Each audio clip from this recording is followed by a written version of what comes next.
अब देख लो पुण्यात्माओं, कहते हैं नौ मन सूत उलझिया।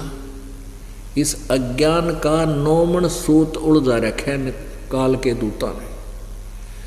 सूत होता था पहले कच्चा चरखे पकाता करते, हमने देखी बुढ़िया माई हमारी माता दादी, और उसको फिर ऐसे बंडल सा बना लेते थे, उसका हाथ के ऊपर न्यू न्यू करके इतनी लंबा, फिर वो अलग कर लेते, वो उलझ जाता था। और उलझे हुए का ना फिर किसी यूज नहीं, जब सुलझ ना लेता कितना टूट जाता, गांठ पड़ा तो कपड़ा ठीक बना नहीं। यदि 1 किलो सूत उलझ जाए वो सारा दिन ना सुलझे, और 9 मन, 1 मन में 40 किलो और 360 किलो हो गया 9 मन सूत का। तो परमात्मा कहते हैं कि इन अज्ञानी ऋषि संतों महंतों ने इस आध्यात्मिक ज्ञान रूपी सूत को 9 मन सूत उलझा कर डाल दिया। अब इसको परमात्मा स्वयं ही आकर के सुलझाते हैं, और वो फार्मूला दास को परमात्मा ने बता दिया। दास ने वो एप्लीकेबल कर दिया, अब सुलझ गया।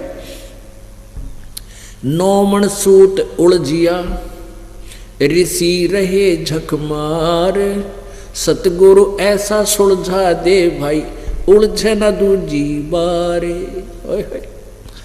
कहते सतगुरु ऐसा सुलझा देगा इस 9 मन सूत ने, इस अज्ञान को, फिर दोबारा नहीं उलझेगा। इस कलयुग में तो उलझे कोई नहीं जिसने भक्ति चाहिए। तो ऐसा जुल्म कर रखा था। क्या बताया है? तीर तुपक तलवार कटारी जमदड़ जोर बदावे हैं, हर पैड़ी हर हेतु न जाण्या भाजा तेग चलावे हैं। काटे शीस नहीं दल करुणा ये जग में साध कमावे हैं, जो जन इनके दर्शन को जावे उनको भी नरक पठावे हैं। अब कितने प्यारा वर्णन दिया है उस सच्चिदानंद घन ब्रह्म की वाणी में। ये सच्चिदानंद घन ब्रह्म की वाणी आपको सुनाई है कि तीर तुपक तलवार कटारी और डट के युद्ध मचावे हैं, और काटे शीसे होते न गर्दन काटे मानस की आपस में एक दूसरे की। और वो जग में साध को हमें उन्हें संत कहे महात्मा जी, महात्मा जी कहते हैं इनको। महात्मा का अर्थ होता है अच्छी आत्मा, सुलझी हुई आत्मा, जो चिट्टी भी ना मारे बे मतलब। और ये सिर्फ एक स्नान करने का ऊपर, अरे स्नान करने में के बिजली पड़े थी, गंगा का पानी के खराब हुआ था, बहता पानी कोई खराब भी ना होता, इतनी बुद्धि भी काम ना करी इनकी। और 2 मिनट आगे पाछे ना लेते कि बिजली पड़े थी वहां पर। कहते हैं राज तजना सहज है और सहज त्रिया का नेह, मान बढ़ाई ईर्षा भाई दुर्लभ तजना ये। और इनके तजे बिना भगवान मिला नहीं। घर भी त्याग देना आसान है, पत्नी को त्याग देना भी आसान है, और मान बढ़ाई ईर्षा जब तक ये नहीं तजी जाएंगी ये बहुत ही कठिन है। अब घर छोड़ गए, जंगल में अंडे धक्के खांदे हैं, बेदीन हो रहे, और फिर बात मान बढ़ाई पे फिर कट मरे। यूँ तो ये बालक लड़ा न करें स्कूल में, छोटी सी बात पर झगड़ पड़े। उनसे भी बुरे लोग ये कहते हैं आम आदमी भी 5-4 भक्त किसी घाट पर स्नान कर रहे हों, और एक और आ जाता है पीछे से, भाई मैं भी ना लूँ, आ जाओ आप भी ना लो। यानी इतने आसा उसको भी अकोमोडेट कर लेते हैं आम आदमी भी।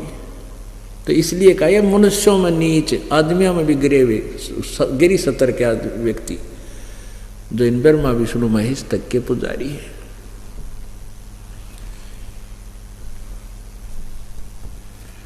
पुण्यात्माओं, ये तो कंसेप्ट क्लियर हो गया कि ना ब्रह्मा जी को तत्व ज्ञान, इनके उपासकों को तो होगा कहाँ से, वो तो फिर आप पढ़े ढोए। अब आज का जो प्रसंग है कि सत्संग नहीं है इन लोगों के पास। आज सबसे बड़ा एक पंथ राधा स्वामी पंथ है। और इस राधा स्वामी पंथ में करोड़ों की संख्या में श्रद्धालु, बहुत ही अच्छी आत्मा, ड्योटी जिनको कहते हैं, वो फंस रही है। और वो ऐसे श्रद्धालु हैं कि वो अपने गुरुजी के बारे में कुछ ना सुनना पसंद करते और ना देखना पसंद करते। ऐसी पुण्यात्माओं को इन काल के दूत संतों ने और काल के मुंह में फंसा दिया। अब वो जो संत थे उनको तो उल्टा लटका ही रखा भगवान ने, वो तो नरक में ठोक दिए, कोई भूत बने अंडा है। और ये भी अपने जीवन बर्बाद कर जाएंगी जिस ज्ञान को नहीं सुनेंगी। दास वाले को ये सुनना पड़ेगा आखिर में, नहीं तो रोएंगे, आखिर में रोया करेंगे जब जहाँ से चले जाएंगे। कोई पशु बनेगा, कोई पक्षी बनेगा, कोई कुत्ता बनेगा।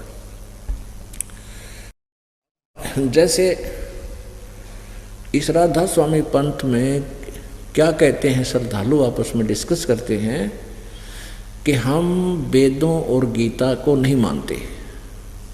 मानते का मतलब है कि हमारा जो ज्ञान है वेदों और गीता जी से आगे का है। और वेद और गीता भी तो किसी ने लिखे हैं, बोले हैं, वो भी तो इंसान था।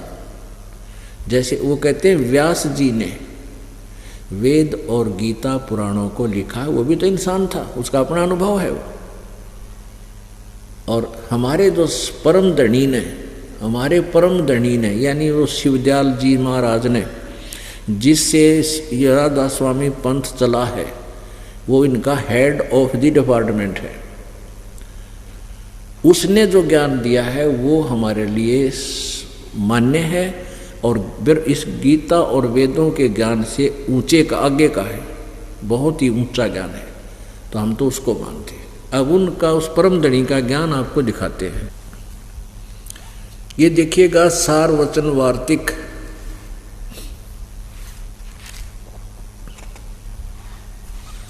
सार वचन राधा स्वामी वार्तिक, आजूर स्वामी जी महाराज, राधा स्वामी व्यास, सत्संग व्यास। इसने भी ये सत्संग के हैं जो इस ज्ञान को भी, जब आपको दिखाता हूँ। प्रकाशक हैं जगदीश चंद्र सेक्रेटरी, सेठी सेक्रेटरी, राधा स्वामी सत्संग व्यास, डेरा बाबा जयमल सिंह पंजाब। पहला संस्करण 1961 में। इसकी भूमिका देखिएगा। सार वचन राधा स्वामी वार्तिक आजूर स्वामी जी महाराज के वचनों का संग्रह है तथा अन्य चर्चाओं के दौरान ये वचन सत्संगों तथा अन्य चर्चाओं के दौरान सत्संगियों ने